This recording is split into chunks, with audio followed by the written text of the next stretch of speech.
Welcome to Leader 101. My name is John White, and I am the director of the LK10 Ministries. And this is one of the courses in our expanding curriculum of courses designed to train people in house church life. This is an introduction to Leader 101.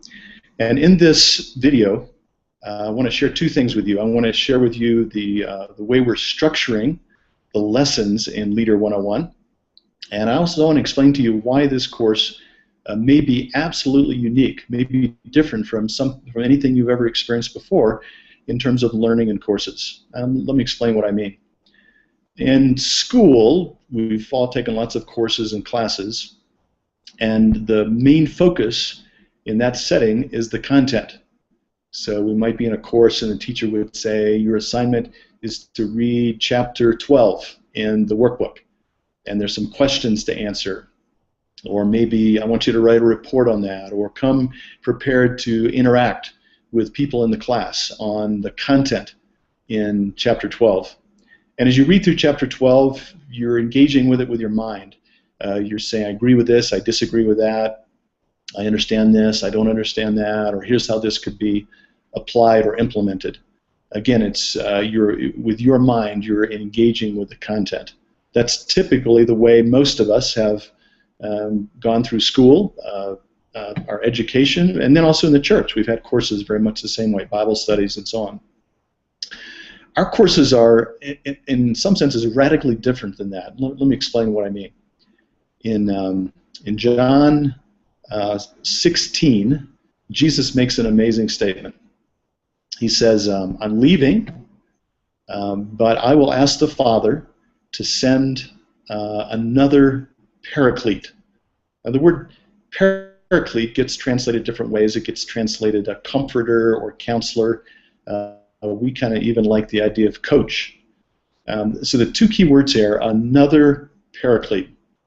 The word paraclete in the Greek is a compound word, parakaleo.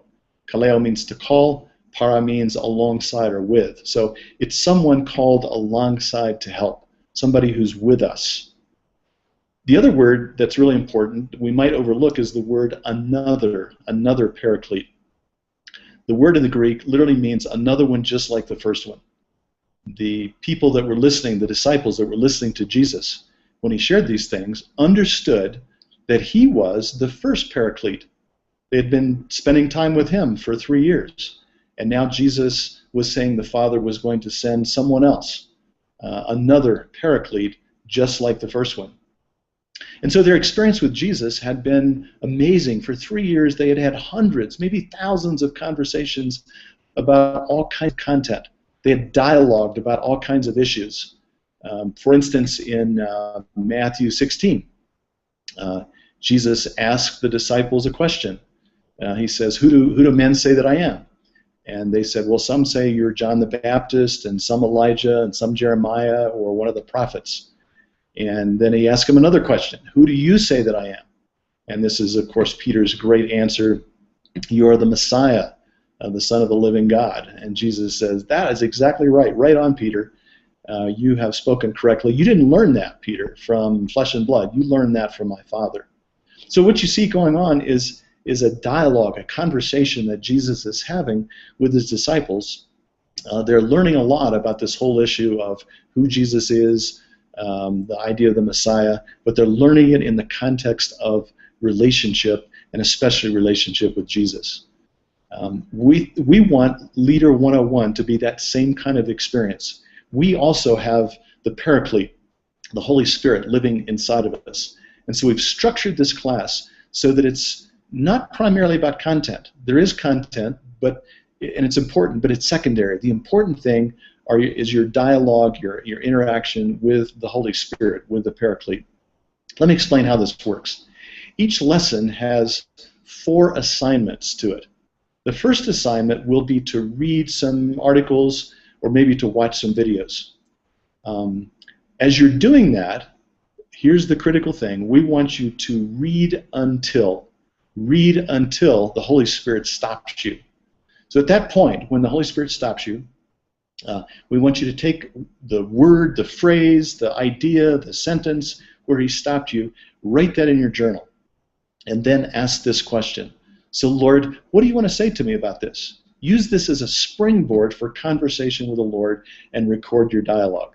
So, again, the first assignment is simply to read the material or watch the video. The second assignment then is to dialogue with the Lord about that using this simple idea of read until he stops you.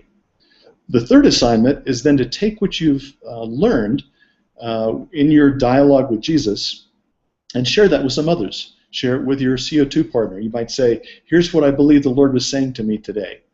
You might share it in the context of your house church. You might share it with the group that you're going through Leader 101 with, your cohort. So you meet together in person, or maybe you meet online, and you say, here's what I felt like Jesus was teaching me this week about this content. Here's the dialogue that we have. That's the third assignment. And the fourth assignment is then to teach it to somebody else. Look for an opportunity when you can share this with an individual or a group. Here's what I believe the Lord is teaching me about leadership. So those 4 assignments are things that you'll do in every lesson. And again, the key thing, the most unique thing about this is that you get to do the same thing that Jesus' disciples got to do for 3 years. They got to hang out with him and dialogue with him about everything. Sometimes he was asking them questions. Sometimes they were asking him questions, and they were chewing on all those things together. Jesus is the greatest teacher, is certainly the greatest teacher in terms of training people to be leaders, and he's the one that we want to learn from in this course. So my prayer is that this course, Leader 101, is a wonderful experience for you. That, yes, you're learning a lot about the biblical principles of leadership, but even more than that, you're deepening your relationship with Jesus, your ability to hear him, to dialogue with him, to have what John Eldridge calls an intimate conversational relationship with Jesus. So I'll be praying that that's true for you.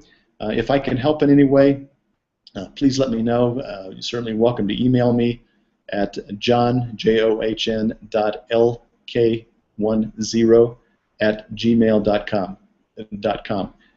We're praying that God will raise up hundreds, thousands of wonderful leaders for the house churches that he's raising up, and that this course will be part of that process. Thank you.